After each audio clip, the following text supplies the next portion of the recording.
So hey guys and welcome back to another video of GTA 5 series and ये है episode 15। Last episode में हम लोगों ने डायमंड कैसीनो के मैनेजर को बुगाटी अटलांटिक सेल करी थी, जिसके बाद हमें हुआ था $20 मिलियन का प्रॉफिट। अब उस $20 मिलियन के प्रॉफिट का हम लोग क्या करने वाले हैं वो तो मैं आपको बाद में बताऊंगा, लेकिन आपको याद होगा कि अंडर वाटर माफिया ने हमें बताया था कि लॉस सैंटोस के रिचमैन होटल में वेगॉस गैंग का माफिया आकर रुका हुआ है और वो बंदा लिबर्टी सिटी में डगन बॉस के लिए काम कर चुका है। साथ ही साथ उसके पास लिबर्टी सिटी की सबसे महंगी गाड़ी है। तो एक बात तो कंफर्म है, उस बंदे के पास सारी इन्फॉर्मेशन है डगन बॉस के बारे में जो कि हमें चाहिए। अब वो बंदा सीधा अपने पास आकर हमें इन्फॉर्मेशन तो देगा नहीं, तो एक ही रास्ता उससे इन्फॉर्मेशन निकलवाने का और वो है कि हमें उसकी सबसे महंगी गाड़ी को चुराना होगा। और उस बंदे की सबसे महंगी गाड़ी है फरारी का लिबर्टी सिटी वाला एडिशन, जो कि उसके होटल के पार्किंग लॉट में खड़ी है। लेकिन अभी मेरे पास एक भी गन नहीं है, इसलिए हम लोग जा रहे हैं पहले अपने शोरूम पर। वहां पर हमें लेस्टर मिलेगा और वही हमें कुछ गन्स वगैरह देगा और लेस्टर हमें एक बढ़िया सा प्लान भी बताएगा जिसका यूज करके हम लोग उस गाड़ी को और भी इजिली चुरा सकते हैं। वैसे अगर आप लोग इस चैनल पर नए आए हो तो जल्दी से चैनल को भी सब्सक्राइब कर दो और इस वीडियो को भी लाइक कर दो। वीडियो का इमेज भी हमें 1000 लाइक्स का। फिलहाल मैं अपनी गाड़ी को भगाता हूँ और हम लोग चलते हैं सीधा लेस्टर के पास। ऑल राइट गाइस, तो अभी मैं अपनी गाड़ी को फुल स्पीड में भगाता हुआ अपने शोरूम के पास पहुंच चुका हूँ एंड यहाँ पर आप लोग देख सकते हो अपनी सारी गाड़ियां रखी हुई है मसल कार के अलावा, क्योंकि मसल कार बिक चुकी है।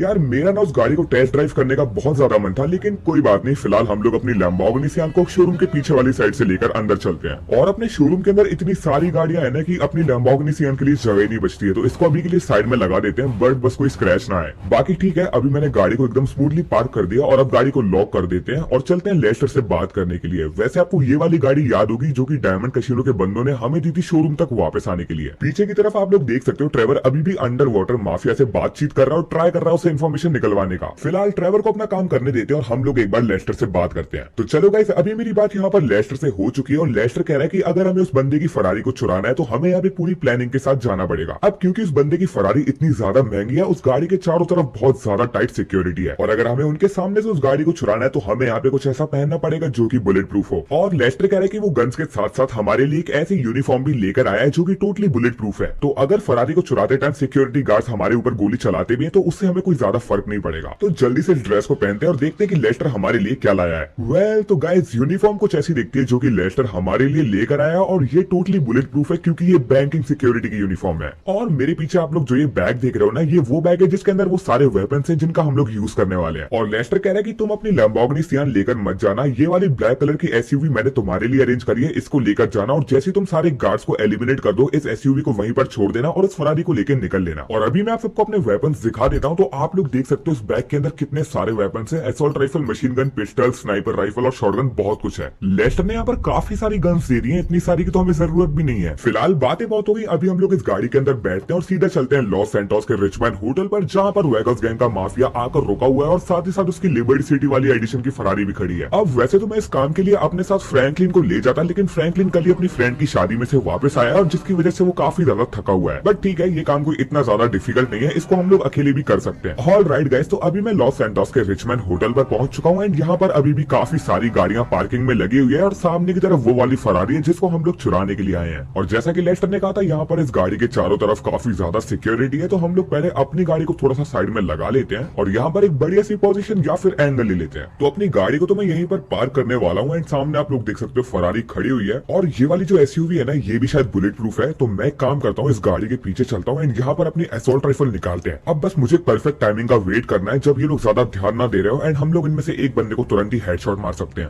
टोटल के यहाँ पे 8 से 9 गार्ड्स हैं, तो पहले हम लोग आगे वालों को हेडशॉट मार देते हैं। तो ये गया पहला वाला बंदा और ये गया दूसरा वाला बंदा। तो शुरुआत के 2 गार्ड्स को तो हमने यहाँ पे टेक डाउन कर दिया, लेकिन अभी बाकी के पीछे वाले सारे गार्ड्स अलर्ट हो चुके हैं एंड अब मुझे इन सबसे लड़ना पड़ेगा। अच्छी बात है कि अभी हमें यहाँ पर एक भी बुलेट नहीं लग सकती और हमारे पास काफी अच्छी वेपन्स है। और एक सेकंड, ये सिटीजन कहाँ पर जा रहे हैं, इनको यहाँ से निकलने नहीं देना, नहीं तो ये लोग पुलिस को इन्फॉर्म कर देंगे। खैर, इतनी फायरिंग के बाद तो वैसे भी पुलिस को पता चल जाएगा। और ये बंदा कहाँ से छुप के मार रहा था और यहाँ पर 2-3 बंदे एक साथ आ गए, जल्दी से इनको भी टेक डाउन कर लेते हैं। फिलहाल यहाँ पर एक आखिरी बंदा बचा जिसको भी मैंने हेडशॉट मार दिया और अभी लगता है कि फरारी तक जाने का रास्ता एकदम क्लियर है। वो तो ये बस 8-9 गार्ड से इसलिए क्लियर होगा, लेकिन एक सेकंड, यहाँ पर एक गार्ड अभी भी है, तो इसको भी यहाँ से हम लोग हेडशॉट मार देते हैं और अब शायद फाइनली सारे गार्ड्स डेड हैं। लेकिन फिर भी थोड़ा चेक करते हुए चलते हैं क्योंकि यही बंदा फरारी के पीछे छुपा हुआ था, तो पता नहीं और कोई भी हो सकता है। फिलहाल तो मुझे नहीं लगता इसके आसपास कोई भी है, यहाँ पर एकदम क्लियर है। तो हम लोग चलते हैं फरारी के अंदर एंड इसका इंजन चालू करते हैं। ऑल डन, तो फरारी एकदम रेडी है यहाँ से निकलने के लिए। अब इस गाड़ी को यहाँ से निकालते हैं और मुझे अभी से पुलिस का सायरन भी सुनाई दे रहा है। बाकी सामने की तरफ यहाँ पे पुलिस की गाड़ियां भी आ चुकी हैं। तो अभी हमें अपनी फरारी को पतली सी गलियों से निकालना पड़ेगा, नहीं तो ये पुलिस वाले इसको यहीं पर सीज कर लेंगे। बाकी इनके हेलीकॉप्टर को भी ठिकाने लगाना पड़ेगा, नहीं तो ये लोग मुझे कहीं से भी ढूंढ लेंगे। अभी भी क्योंकि इनका हेलीकॉप्टर मेरे पीछे पड़ा हुआ है और साथ ही साथ ये लोग मेरी गाड़ी के ऊपर काफी सारी गोलियां चला रहे हैं, जिससे कि गाड़ी का ग्लास डैमेज होने वाला है। किसी भी तरीके से इस हेलीकॉप्टर से तो पीछा छुड़ाना पड़ेगा, नहीं तो भाई ये हमारा साथ जन्मों तक पीछा नहीं छोड़ेगा। और ये बंदा कैसे चला रहा है और अभी ये क्रैश होने वाला था। बड़ा अजीब पायलट है यार, खुद की जान को दांव पे लगा रहा है हमें पकड़ने के लिए। और सिटी साइड में इतना ज्यादा ट्रैफिक है, मुझे इम्पॉसिबल लग रहा है इस हेलीकॉप्टर से पीछा छुड़ाने के लिए, क्योंकि यार ये लोग अभी तो एक हेलीकॉप्टर लेकर आए हैं, जल्द ही ये लोग 2-3 हेलीकॉप्टर भी लेकर आ जाएंगे। खैर ये हमारा पहला पुलिस चेस नहीं है, पहले भी हम लोगों ने बहुत सारे पुलिस चेस को चकमा दिया और इस वाले को भी देंगे। बट इस वाले में रिस्क थोड़ा ज्यादा है, क्योंकि अभी हम लोग फरारी ड्राइव कर रहे हैं, बाकी सामने 2 पुलिस की गाड़ियां आ गई हैं रोड ब्लॉक करने के लिए, लेकिन मैं इनको ऐसा करने नहीं दूंगा। बुलाने दो, और कितनी बैकअप टीम्स और गाड़ियां ये लोग बुलाना चाहते हैं, लेकिन आज इतनी प्यारी गाड़ी हाथ में लगी है, इसको इतनी आसानी से जाने थोड़ी देंगे। वेल तो अभी मैं भागता भागता लॉस सैंटोस के नेशनल हाईवे पर आ चुका हूँ एंड यहाँ पर पुलिस ने मुझे चारों तरफ से घेर लिया है। अब फ्रंट साइड तो ब्लॉक है, हम लोग यहाँ से नहीं जा सकते, पीछे वाली साइड से चलते हैं और पहले इस वाली गाड़ी को टेक डाउन करते हैं। ये एक बार में 7-8 बंदे लेकर आती है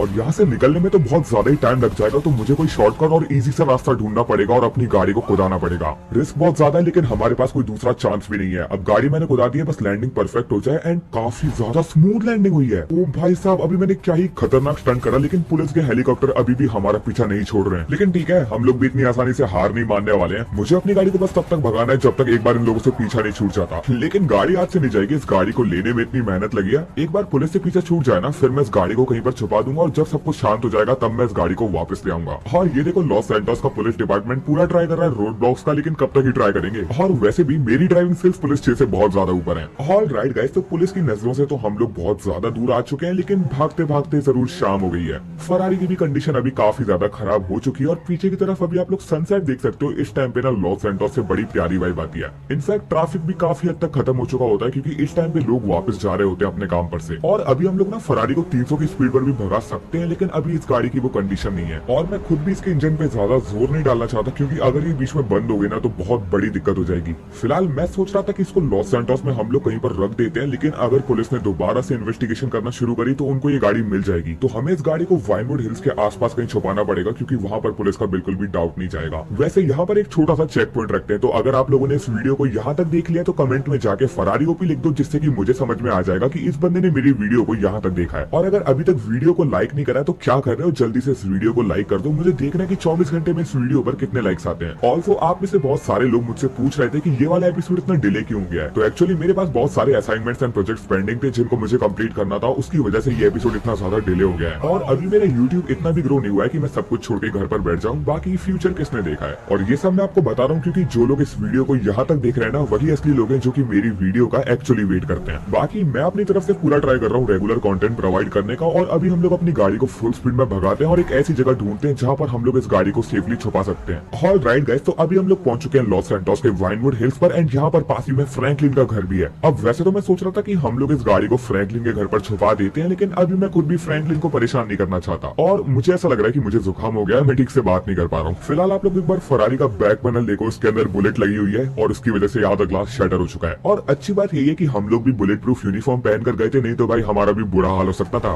बाकी आप लोग एक बार फ्रैंकलिन का मेंशन देखो, सच में बहुत ज्यादा लग्जरी लगता है और हमारे लेफ्ट साइड में थोड़ा सा हिल एरिया है। और मैं सोच रहा हूँ ना कि इस फरारी को छुपाने के लिए सबसे बेस्ट एरिया यही होगा। एंड यहाँ पर काफी सारे बुशेस एंड ट्रीज हैं, तो गाड़ी ज्यादा लोग देख नहीं पाएंगे, लेकिन गाड़ी की एक बार आप लोग हालत देखो, आगे वाला ग्लास टूट चुका है एंड बम्पर्स पे भी काफी ज्यादा स्क्रैच है। खर्चा तो आने वाला है बहुत जोर से इस गाड़ी को रिपेयर करवाने के लिए, लेकिन अच्छी बात ये है कि हमारे पास अभी $20 मिलियन का प्रॉफिट भी है। फिलहाल ये जगह ना एकदम फिट लग रही है, तो मैं सोच रहा हूँ कि अपनी फरारी को हम लोग यहीं पर छोड़ देते हैं और कल सुबह या फिर मामला जब भी थोड़ा शांत हो जाएगा तब हम लोग इस फरारी को वापस लेने के लिए आ जाएंगे। अब मुझे तो नहीं लग रहा कि अपनी गाड़ी इजीली विजिबल है, तो कोई भी आसपास से निकलेगा ना तो भी उसको गाड़ी नहीं दिखेगी जब तक वो गाड़ी के पीछे जाकर उसको नहीं देखता है। एंड अभी हमें शोरूम तक वापस जाना है, लेकिन उसके लिए हमें एक गाड़ी भी चाहिए। तो मैं सोच रहा हूँ कि किसी और की गाड़ी लेने की जगह हम लोग फ्रैंकलिन की गाड़ी को लेकर चलते हैं, बिकॉज फ्रैंकलिन को मैं बाद में फोन करके पूरा सीन समझा दूंगा और उसको बता दूंगा कि उसकी गाड़ी कुछ वक्त के लिए हमने ले लिया। और एक बार इसकी गाड़ी का लुक देखो यार, सच में ऐसा लगता है कि पूरी मॉडिफाइड मस्टैंग है। हालांकि ये गॉन्टलेट हेलफायर है और इन गाड़ियों का इंजन का साउंड इतना खतरनाक लगता है ना भाई साहब। वैसे फ्रैंकलिन ने यहाँ पर एकदम सिंपल सा कलर चूज करा है, ब्लैक एंड व्हाइट में, तो ये गाड़ी को काफी प्यारा लुक देता है। फिलहाल हम लोग अपने शोरूम पर वापस चलते हैं, वहां जाकर हम लोग पहले तो अपनी यूनिफॉर्म चेंज करेंगे और फिर लेटर हमें बताएगा कि इस फरारी का क्या करना है और कब उसको वापस लेने के लिए जाना है, क्योंकि अभी तो पूरे लॉस सैंटोस का पुलिस डिपार्टमेंट उस गाड़ी को ढूंढने में लगा होगा। और अगर इस बीच हम लोग उस फरारी को लेकर स्ट्रीट्स पर आ गए ना तो सबसे पहले पुलिस हमें अरेस्ट करेगी। ऑल्सो मैंने जस्ट अभी नोटिस करा कि फ्रैंकलिन की गाड़ी में चारों तरफ ब्लैक मिरर्स हैं, जिसका मतलब है कि बाहर का कोई भी बंदा हमें देख नहीं सकता। अब वैसे तो पूरे ब्लैक मिरर्स अलाउड नहीं है, लेकिन अभी पूरे लॉस सैंटोस का पुलिस डिपार्टमेंट फरारी को ढूंढने में लगा हुआ है, तो हमारे लिए बच के निकलना तो बहुत ज्यादा इजी है। लॉस सैंटोस में अभी ऑलमोस्ट अंधेरा होने वाला है एंड हम लोगों ने अभी तक अपनी यूनिफॉर्म भी चेंज नहीं करी है, तो अपनी गाड़ी को फुल स्पीड में भगाते हैं और सीधे चलते हैं शोरूम पर, जहाँ पर लेस्टर और मैनी हमारा वेट कर रहे हैं। ऑल राइट गाइस, तो अभी हम लोग अपने शोरूम पर पहुंच चुके हैं। यहाँ पर लेस्टर बोल रहा है कि जब से फ्रैंकलिन वापस आया है इसने बहुत बार ट्राई करा उसको कॉल लगाने का, लेकिन फ्रैंकलिन ने एक भी कॉल नहीं उठाया। और लेस्टर यहाँ पे बता रहा है कि 15 मिनट पहले इसको फ्रैंकलिन का मिस्ड कॉल आया था, लेकिन जैसे इसने कॉल बैक करा फ्रैंकलिन का फोन स्विच ऑफ हो गया। और ये बात लेस्टर को थोड़ी सी अजीब लग रही है, क्योंकि फ्रैंकलिन का फोन कभी भी स्विच ऑफ नहीं आता और फ्रैंकलिन कभी भी ऐसे मिस्ड कॉल करके फोन स्विच ऑफ नहीं करता। सो लेस्टर कह रहा है कि हमें एक बार फ्रैंकलिन के घर पे जाकर चेक करना चाहिए और पता करना चाहिए कि सब कुछ ठीक है या फिर नहीं, क्योंकि लास्ट टाइम जब ऐसा लेस्टर के साथ हुआ था तो उस टाइम पे लेस्टर को डगन बॉस ने किडनैप कर लिया था। अब मुझे नहीं लगता इस चीज में डगन बॉस कहीं से भी रिलेटेड है, लेकिन लेस्टर के लिए हम लोग एक बार चलते हैं और फ्रैंकलिन के घर पे चेक करके आते हैं कि सब कुछ ठीक है या फिर नहीं। वैसे मुझे भी ना एक बात थोड़ी सी अजीब लग रही है कि जब हम लोग फ्रैंकलिन के घर पे आए और उसकी गाड़ी लेकर गए, वो एक भी बार बाहर चेक करने के लिए भी नहीं आया। मतलब हमारी जगह अगर कोई और बंदा उसकी गाड़ी चोरी करके ले भी जाता ना, तो भी फ्रैंकलिन घर के बाहर चेक करने के लिए भी नहीं आया। और मैं ना फ्रैंकलिन को पर्सनली जानता हूँ, वो इतना इनएक्टिव बंदा नहीं है, वो हर चीज को बड़े ध्यान से लेता है। और लेस्टर की बातें सुन के मुझे भी लग रहा है कि फ्रैंकलिन के साथ कुछ तो सीन हुआ है, क्योंकि फ्रैंकलिन एकदम से ऐसी रैंडम हरकतें नहीं करता।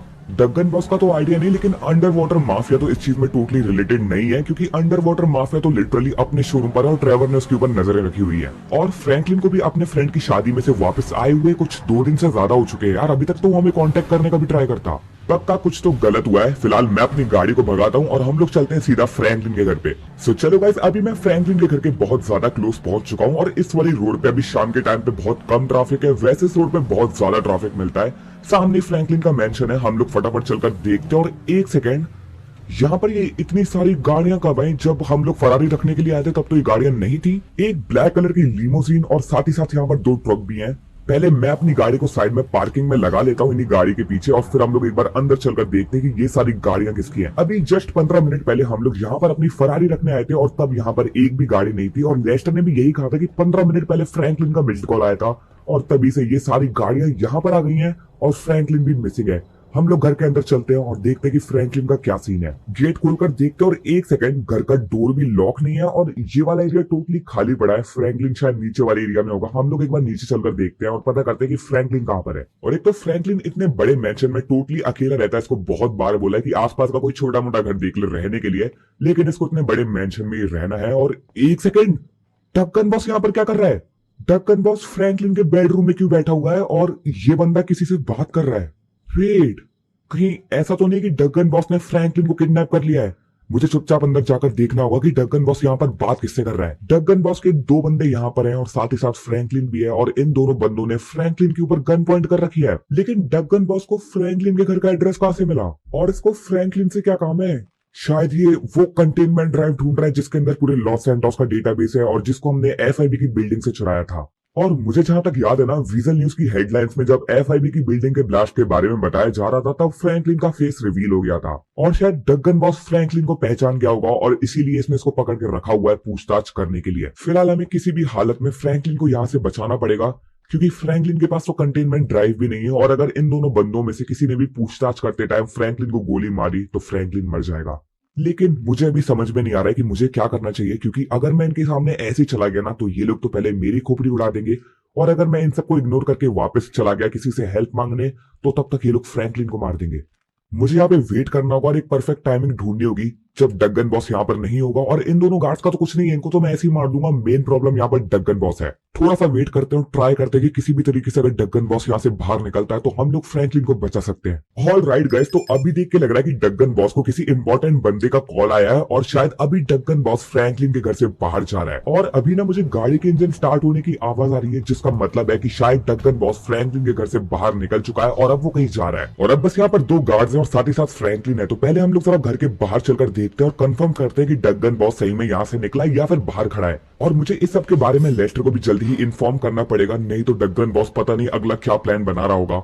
और बाहर चलकर देखते हैं और यहाँ पे डगन बॉस की लिमोजीन नहीं है, जिसका मतलब है कि डगन बॉस यहाँ से निकल चुका है। अब मैं जाने वाला हूँ नीचे वाली एरिया से, जहाँ पर फ्रैंकलिन के बेडरूम की बाहर वाली एंट्रेंस है, और मुझे यहाँ पे पहले थोड़ी सी प्लानिंग करनी होगी उन दोनों गार्ड्स को टेक डाउन करने के लिए। अब मेरे पास यहाँ पे काफी सारे वेपन्स है, लेकिन मुझे कुछ ऐसा यूज करना पड़ेगा जिससे की ज्यादा आवाज ना आए। तो मैं यहाँ पे स्टन गन और पॉइजनस गैस बॉम्ब का यूज करूंगा। पहले हम लोग एक गार्ड को बेहोश कर देंगे पॉइजनस गैस बॉम्ब से और दूसरे वाले को स्टन गन से शॉक दे देंगे, लेकिन मैं यहाँ पर सामने से नहीं जा सकता, सामने वाला गार्ड यहीं पर खड़ा हुआ है, मुझे स्विमिंग पूल के अंदर जाना होगा। तो अभी मैं स्विमिंग पूल के तो अंदर आ चुका हूँ। अब स्विमिंग पूल में तैरते हुए हम लोग चलते हैं रूम के दूसरी वाली साइड में, वहां पर से हम लोग वॉल का कवर लेके इन दोनों गार्ड्स को काफी इजीली टेक डाउन कर सकते हैं। अभी मैं स्विमिंग पूल के बाहर आ चुका हूँ एंड यहाँ पर मुझे एक भी सिक्योरिटी गार्ड ने नोटिस नहीं कराया। हम लोग इस वाली वॉल का कवर ले लेते हैं और यहाँ पर ये दोनों सिक्योरिटी गार्ड अभी भी फ्रैंकलिन के ऊपर गन पॉइंट करके रखे हुए हैं। रुक जाओ बेटा, अभी तो मैं तुम्हारा गेम बजाता हूँ। तो इस पॉइजनस गैस बॉम्ब को हम लोग यहाँ पर डाल देते हैं और एक क्या दूसरा भी डाल देते हैं। तो दोनों पॉइजनस गैस बॉम्ब मैंने डाल दिए हैं। अब एक बंदा जैसे बेहोश होगा दूसरे वाले को हम लोग स्टन गन से शॉक दे देंगे। Let's go. पहला बंदा बेहोश हो चुका और दूसरे वाले को मैंने स्टन गन से शॉक मार दिया है और अब अंदर चलते हैं फ्रैंकलिन को बचाने के लिए। ऑलराइट गाइस, तो मेरी बात यहाँ पर फ्रैंकलिन से हो चुकी है और ये कह रहा है कि ये मस्त अपनी मजे से कॉफी पी रहा था और पता नहीं किसने इसकी कॉफी में क्या मिला दिया, इसको एकदम से बेहोशी आ गई। जिसका मतलब है कि ये सब कुछ पहले से प्री प्लान था। जब से फ्रैंकलिन लॉस सैंटोस में वापस आया होगा तभी से डगन बॉस के बंदे फ्रैंकलिन के पीछे लग गए होंगे। और फ्रैंकलिन कह रहा है कि अभी भी उसको ज्यादा कुछ ठीक से याद नहीं आ रहा है क्योंकि अभी भी उसके ऊपर उस कॉफी का असर है जिसमें उसको बेहोशी की दवाई मिलाई गई थी। अभी मैं सोच रहा हूँ कि हम लोग फ्रैंकलिन को लेके अपने घर पर चलते हैं आज रात के लिए, क्योंकि तुम लोग एक बार इसका चलने का स्टाइल देखो, ये बंदा भी ठीक से चल भी नहीं पा रहा है और अगर ऐसी कंडीशन में हमने इसको अकेला छोड़ दिया ना तो यार खतरे से खाली नहीं है। डगन बॉस अभी फ्रैंकलिन के घर पे नहीं है और उसके दोनों बंदों को तो हमने मार ही दिया है। तो हम लोग फ्रैंकलिन को अपनी लैम्बोर्गिनी सियान में लेकर चलते हैं अपने घर पर और ये बंदा यहाँ से कूद भी पाएगा कि नहीं। तो चलो गाइस, अभी मैं अपनी लैम्बोर्गिनी सियान में आकर बैठ चुका हूँ एंड फ्रैंकलिन भी यहाँ पर आ चुका है और अभी भी भाई इस बंदे की चलने की कंडीशन नहीं है, इसके एक पैर में काफी ज्यादा चोट लगी है। वैसे मैं सोच रहा था कि इसको मैं लॉस सैंटोस के हॉस्पिटल में ले जाता हूँ या फिर अपने शोरूम पर ले जाता हूँ, लेकिन क्योंकि डगन बॉस लॉस सैंटोस के अंदर ही और जैसे वो यहाँ पर वापस आकर देखेगा कि उसके दोनों बंदे डेड हैं, वो पक्का निकल जाएगा हम लोगों को ढूंढने के लिए। और ऐसी सिचुएशन में बेस्ट ऑप्शन यही होगा कि हम लोग फ्रैंकलिन को अपने वाले घर पर लेकर चलें और वहां पर आज रात के लिए इसको रोक लेते हैं। कल सुबह हम लोग दोबारा से अपने शोरूम के लिए निकल जाएंगे। वैसे हमें फ्रैंकलिन के लिए भी नए घर का इंतजाम करना पड़ेगा क्योंकि फ्रैंकलिन का ये वाला घर डगन बॉस की नजरों में आ चुका है और अब डगन बॉस यहाँ पर घूमता रहेगा जब तक उसे फ्रैंकलिन वापस से मिल नहीं जाता। यार सिचुएशन दोबारा से बहुत ज्यादा क्रिटिकल हो चुकी है और मुझे इन सब के बारे में लेस्टर और ट्रेवर को भी बताना पड़ेगा। वैसे मैं सोच रहा हूँ कि हमें ट्रेवर को नहीं बताना चाहिए क्योंकि ट्रेवर बहुत ज्यादा सनकी टाइप का और अगर उसे पता चला कि डगन बॉस लॉस सैंटोस के अंदर है तो वो उसे मारने के लिए निकल जाएगा। खैर ये सारी बातें हम लोग कल सोचेंगे, फिलहाल फ्रैंकलिन को लेके चलते हैं अपने घर पर और आज रात के लिए अपने घर पर ही सो जाते हैं। ऑल राइट गाइस, तो अभी हम लोग अपने घर पर वापस आ चुके हैं और फ्रैंकलिन भी हमारे साथ यहाँ पर आ चुका है। लैम्बोर्गिनी सियान को हमने यहीं पर पार्क कर दिया है और फ्रैंकलिन के पैर में अभी भी उस चोट की वजह से उसको चलने में काफी ज्यादा तकलीफ आ रही है। वैसे मैंने डिसाइड करा था कि मैं लेस्टर को सब कुछ बता दूंगा, लेकिन अगर गलती से ट्रेवर को ये सब कुछ पता चल जाएगा ना तो बड़ी दिक्कत हो जाएगी। फिलहाल हमें फ्रैंकलिन की चोट की ड्रेसिंग करनी पड़ेगी और फ्रैंकलिन को एक जगह देनी पड़ेगी जहां पर वो रात के लिए सो पाएगा। अभी हमारे घर में कोई एक्स्ट्रा रूम तो नहीं है, लेकिन मैं सोच रहा हूँ कि हमारे वाले बेडरूम में एक सोफा है और फ्रैंकलिन को अभी हम लोग वही दे देते हैं सोने के लिए। बस एक रात की बात है और अगले दिन तो हम लोग अपने शोरूम के लिए वापस निकल जाएंगे और फ्रैंकलिन के लिए एक नया घर भी ले लेंगे। तो चलो गाइस, अभी मैंने फ्रैंकलिन को मस्त एक जगह दे दी है सोने के लिए और अभी काफी ज्यादा अंधेरा हो चुका है, बाहर रात के शायद 2:30 या 3 बज रहे हैं और अभी हम लोग भी चलते हैं सोने के लिए। फिर 8-9 घंटे बाद एक बढ़िया सी नींद लेकर हम लोग अपने शोरूम पर वापस चलेंगे। तो फिलहाल जल्दी से अपने बेड पर सो जाते हैं। ऑल राइट गाइस, तो अभी यहाँ पर सुबह का अलार्म बज चुका है एंड यहाँ पर हम लोग भी काफी फ्रेश तरीके से उठ चुके हैं और फ्रैंकलिन भी यहाँ पर एकदम रेडी है अपना और देख के लग रहा है कि इसका पैर पहले से बहुत ज्यादा ठीक है। चलो अच्छी बात है, जितना जल्दी ये रिकवर हो उतना अच्छा है। फिलहाल टाइम देखते हैं और यहाँ पर 11:30 बजने वाले हैं। यार मैंने सोचा था कि हम लोग 9 बजे तक उठ जाएंगे और 10 बजे तक तो शोरूम तक हम लोग पहुंच ही जाएंगे, लेकिन हम लोग तो 11 बजे उठे हैं। फिलहाल जल्दी से चलते हैं नीचे, अपनी गाड़ी में बैठते हैं और सीधा अपने शोरूम के लिए निकलते हैं क्योंकि हम लोग ऑलरेडी बहुत ज्यादा लेट हो चुके हैं और लेस्टर भी हमारा वेट कर रहा होगा। और यार जो अपने घर की लुक है ना, ये काफी ज्यादा पुरानी सी लगने लगी है, तो मैं सोच रहा हूँ कि इसका हमें रेनोवेशन भी करवा लेना चाहिए। आप लोग मुझे कमेंट करके बताना कि घर के रेनोवेशन का आइडिया कैसा है। और हाँ, एक चीज तो मैं भूल ही गया था, हम लोगों ने उस फरारी को वहीं पर रख दिया है। उस फरारी को लेने के लिए भी अभी हमें वापस जाना है। यार बहुत सारा काम है आज के लिए, तो पहले एक काम करते हैं, फ्रैंकलिन को अभी शोरूम पर छोड़ के आते हैं। वहां पर से हम लोग एक ट्रक उठाएंगे और उस फरारी को लेके अपने शोरूम पर आएंगे। साथ ही साथ डायमंड कैसीनो के मैनेजर को, जो हम लोगों ने बुगाटी अटलांटिक डिलीवर करी थी, उसका भी आज हमें इंश्योरेंस करने के लिए जाना है। बाकी मैं सोच रहा हूँ ना कि हम लोग डायमंड कैसीनो के मैनेजर से थोड़ी सी सिक्योरिटी मांग लेते हैं क्योंकि उस बंदे के पास बहुत ज्यादा टाइट सिक्योरिटी है। और अभी जैसे हमारे ऊपर अटैक हुआ, फ्रैंकलिन के ऊपर अटैक हुआ और लेस्टर को भी पहले एक बार किडनैप करा जा चुका है, तो मैं सोच रहा हूँ कि हम लोग उसको पूरा सीन समझा देते हैं और उससे थोड़ी सी सिक्योरिटी मांग लेते हैं। और फिर यहाँ पर भी एक छोटा सा चेक पॉइंट रखते हैं। तो अगर आप लोगों ने इस वीडियो को यहाँ तक देख लिया है तो कमेंट में जाके 300 के ओपी लिख दो, क्योंकि अपने चैनल पर 2 लाख सब्सक्राइबर्स तो कंप्लीट हो चुके हैं और हम लोग 3 लाख सब्सक्राइबर्स की जर्नी पर निकल चुके हैं। तो जितने भी लोगों ने यहाँ तक इस वीडियो को देखा है, अभी जाओ कमेंट में और 300 के ओपी लिख दो। फिलहाल के लिए मैं अपनी लैम्बोर्गिनी सियान को फुल स्पीड में भगाता हूँ और हम लोग चलते हैं सीधा अपने शोरूम पर। ऑल राइट गाइस, तो अभी हम लोग अपने शोरूम पर पहुंच चुके हैं। फटाफट से अपनी गाड़ी को गैराज के अंदर डालते हैं और बेनी और लेस्टर अभी भी यहीं पर खड़े होकर हमारा वेट कर रहे हैं। फ्रैंकलिन भी यहाँ पर हमारे साथ सेफली पहुंच चुका है और इसको भी यहीं पर खड़े रहने देते हैं। फिलहाल हम लोग लेस्टर से बात करते हैं। तो चलो गाइस, अभी मेरी बात यहाँ पे लेस्टर से भी हो चुकी है और ये कह रहा है कि इसको पहले से ही आइडिया था कि डगन बॉस ने कुछ करा है, क्योंकि फ्रैंकलिन जिस तरीके से बिहेव कर रहा था वैसा आज तक फ्रैंकलिन ने कभी बिहेव नहीं करा। और ये कह रहा है कि थोड़ी देर पहले न्यूज हेडलाइंस में भी आया था कि फ्रैंकलिन के घर पर अटैक हुआ और वहां पर 2 डेड बॉडीज मिली हैं टेररिस्ट की, और ये समझ गया था कि हम लोगों ने फ्रैंकलिन को बचा लिया है। और अभी लेस्टर बता रहा है कि फ्रैंकलिन के पूरे घर को लॉस एंटोस के पुलिस डिपार्टमेंट ने सीज कर लिया है और अगले 1 महीने तक उस घर के अंदर पूरी इन्वेस्टिगेशन वगैरह चलती रहेगी। सो फिलहाल के लिए हम लोग फ्रैंकलिन को अपने शोरूम पर ही रहने देते हैं जब तक इसके नए घर का इंतजाम नहीं हो जाता है। और क्योंकि फ्रैंकलिन का घर पुलिस ने सीज कर लिया है तो मुझे सबसे पहले उस फरारी को वहां से निकालना पड़ेगा, क्योंकि जहां पर हम लोगों ने अपनी फरारी रखी है वो जज फ्रैंकलिन के घर के सामने वाला एरिया है। और अगर वहां पे पुलिस सीरियस तरीके से इन्वेस्टिगेशन कर रही है ना तो उनको टाइम नहीं लगेगा उस फरारी को निकालने के लिए, और फिर वो लोग सीसीटीवी फुटेज में से ये भी निकलवा लेंगे कि कौन बंदा यहाँ पर आके इस फरारी को रख कर गया था। अब इससे पहले पुलिस अपने आसपास के एरिया को इन्वेस्टिगेट करना शुरू करे, मुझे अपनी फरारी को इस वाले ट्रक पर लोड करके अपने शोरूम तक वापस लाना होगा। बस मैं ये नहीं चाहता ना कि हम लोग वहां पर जाए और पता चले कि पुलिस ऑलरेडी उस फरारी को ढूंढ चुकी है और उन लोगों ने उस गाड़ी को सीज कर लिया है, क्योंकि उस फरारी को निकालने के लिए हम लोगों ने बहुत मेहनत करी और लिटरली डगन बॉस की सारी इन्फॉर्मेशन जो कि हमें चाहिए उस फरारी के थ्रू ही आएगी। फिलहाल ये सब सोचने की जगह अपने ट्रक को भगाते हैं और सीधा चलते हैं फ्रैंकलिन के घर के पास में जहां पर हम लोगों ने अपनी फरारी को छुपाया था। ऑल राइट गाइस, तो अभी मैं फ्रैंकलिन के घर पे वापस से पहुंच चुका हूं एंड यहाँ पर आप लोग देख सकते हो बाहर की तरफ में बहुत सारे पुलिस ऑफिसर्स खड़े हुए हैं जिन्होंने चारों तरफ से फ्रैंकलिन के घर को घेर के रखा हुआ है। भाई साहब, इतनी ज्यादा टाइट सिक्योरिटी, और अभी देख के लग रहा है कि इनको अभी तक फरारी नहीं मिली है, नहीं तो अदरवाइज ये लोग साइड में इसको सीज करके रख लेते।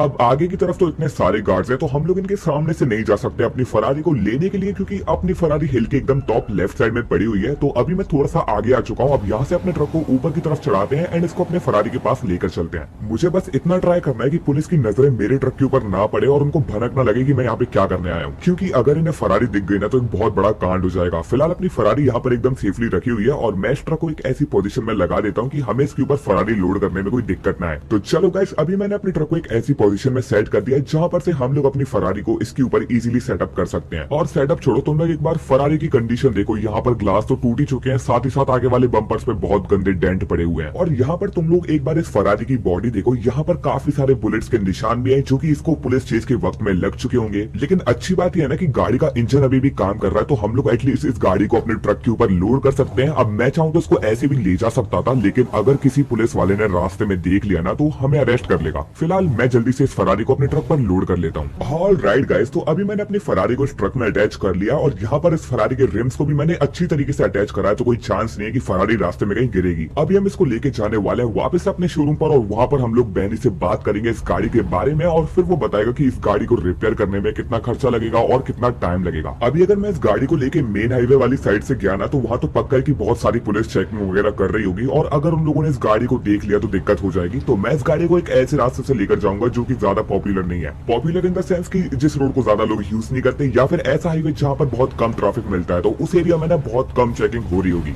ऑल्सो अच्छी बात यह कि डगन बॉस ने फ्रैंकलिन के ऊपर अटैक करने का भी ट्राई करा, लेकिन उसके हाथ में फ्रैंकलिन भी नहीं लगा और वो कंटेनमेंट ड्राइव भी नहीं लगी जिसके अंदर पूरे लॉस सैंटोस का डेटाबेस है। और जब तक हम लोग जिंदा है ना, वो कंटेनमेंट ड्राइव कभी भी डगन बॉस के हाथ नहीं लगेगी। एंड आप लोग सामने वाला जो हाईवे रोड देख रहे हो ना, इसको लॉस सैंटोस में बहुत ज्यादा लोग यूज नहीं करते हैं। लोग यहाँ पर आते जाते रहते हैं, बट ये ना कंट्री साइड वाला एरिया, तो यहाँ पर बहुत ज्यादा लोग नहीं आते हैं। और हमारे पास जो $20 मिलियन का प्रॉफिट है, मैं सोच रहा हूँ कि उसमें से हम लोग थोड़ा सा यूज करके फ्रैंकलिन के लिए एक नया घर ले लेते हैं। आप लोग कमेंट में बताना कि फ्रैंकलिन के लिए नया घर लेना ठीक होगा या फिर हम उसे अपने साथ रहने दें। अभी अगर हमारे पास अपना सीक्रेट बेस होता तो हम लोग वहाँ पर फ्रैंकलिन को जगह दे सकते थे, लेकिन जब से अपने सीक्रेट बेस पर अटैक हुआ था हम लोगों ने उसे एक भी बार यूज नहीं करा है। और वेट, मुझे जस्ट एक आइडिया आया, क्यों ना हम लोग एक नया घर खरीदने की जगह एक नया सीक्रेट बेस बनवा लें। ये आइडिया कैसा, आप लोग जल्दी से मुझे कमेंट करके बताओ। क्योंकि देखो, यहाँ पे सीक्रेट बेस बनवाने में हमें ज्यादा फायदा है, क्योंकि अगर हम लोग फ्रैंकलिन के लिए नया घर लेते हैं तो वो बस फ्रैंकलिन यूज कर पाएगा, लेकिन अगर हम लोग एक नया सीक्रेट बेस बनवाते हैं तो उसको सब लोग यूज कर पाएंगे। साथ ही साथ हम उसमें कुछ अलग से रूम भी बनवा देंगे प्राइवेट स्पेस के लिए।